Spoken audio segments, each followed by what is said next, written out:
Captain Grenik looked at his trooper with disbelief. Squad 3 hasn't reported in 3 time intervals? No, sir. The same as Squad 2. They reported for check-in before entering the Fuga Pass, but we haven't heard from them since. Well, form a search team. To the highest-ranking trooper, I will be leading the squad myself. We will find them and progress towards the human base. Grenik looked down at his holographic DS on the table. The Volga Pass, 2 kilometers west, was particularly higher in elevation than most of this world, but yet held a surprising amount of flora. Normally the cold and tundra would cause less to grow there, but Zillan Prime was a strange world. Grenik licked his tusks and sat down. Frowning, he looked at the data cards on humans for the last few human days. War with the humans on Zillan Prime was in its infancy, and it started due to a disagreement in Federation Council meeting. You see, a Duran senator from Grenik's home planet, Durank, had laid claim to Zillan Prime after a long, spanning years transaction, involving much of the Duran's own resources. But a human senator said humans already owned the planet, as they had sent settlers there for the Vistas, some centuries ago. For the Vistas. The humans only sought the planet for the Vistas because it reminded them of their home planet, some ages ago, before it was entirely modernized. Earth, I think it was called. They cared nothing for the true value of the planet. Valiant crystals, primarily used in laser warfare. The planet's core has produced a massive amount of them, and pushed them through the surface over eons. The humans preferred more primitive weapons, some kind of metal thrower, or guns, as they called them.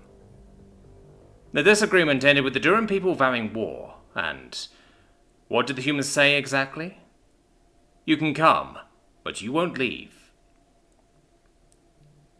Duranak assembled a war fleet and walked to the planet within months of the disagreement.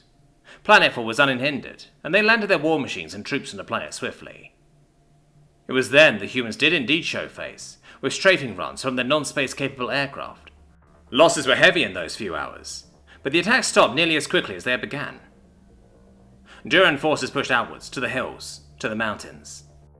It was quickly discovered that the humans controlled an airbase some 200 kilometers west of the initial landing location, and Captain Grenik was charged with assembling a force to traverse the mountains and scout the base.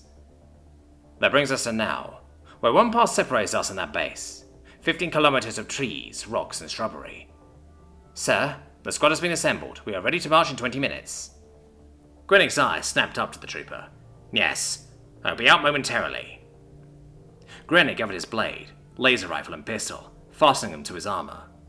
Pulling his survival pack from the floor, he looped it over his head and onto his horned back. The march to the pass yielded no results.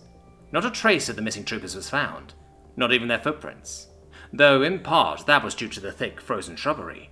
Everything looked the same, frozen the way the wind blew it last. As they began to enter the pass, an eerie feeling overcame Grenik. These mountains, they felt off, as if they had eyes while watching his team, as if Squad 3 wasn't missing at all, but instead were killed beneath these snowy cliff tops. Grenik shuddered and pushed away the thought. Not much was known of human warfare. They had not started a conflict with any of the Federation in some 2 centuries, although it was rumored the last race they fought was eradicated. But that was a story you told the kids. It was a trooper that broke Grenik from this dark train of thought, saying he had found something. Sir, you should see this. Grenik strode over to what the trooper pointed at. There, on the frozen leaves, was a bright blue, sticky substance. Duran blood. Deploy the seeker drones and search the area. I want reports of anything unusual.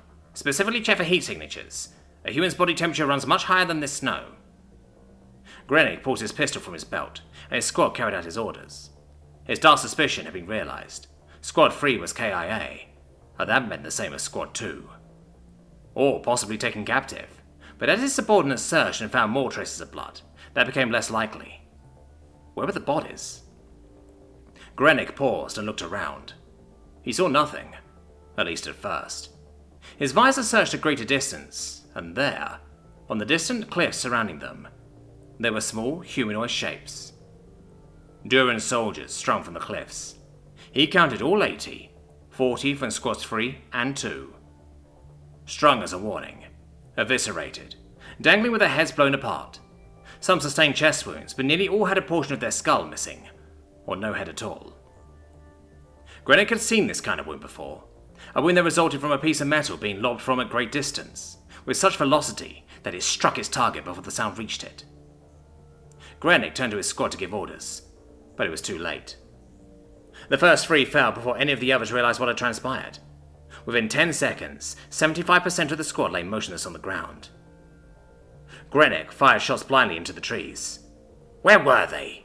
Where were the humans' honor? Why couldn't they face their enemy and kill them with respect? Where are you? Grenick bellowed, in the garbled native tongue. All around you, said a quiet, muffled voice from the bush next to Grenick. Grenick turned and made out a strange shape protruding from the snowy leaves. A black, cylindrical metal object, with a hole drilled into it, pointed directly at his tusks. Then everything went black.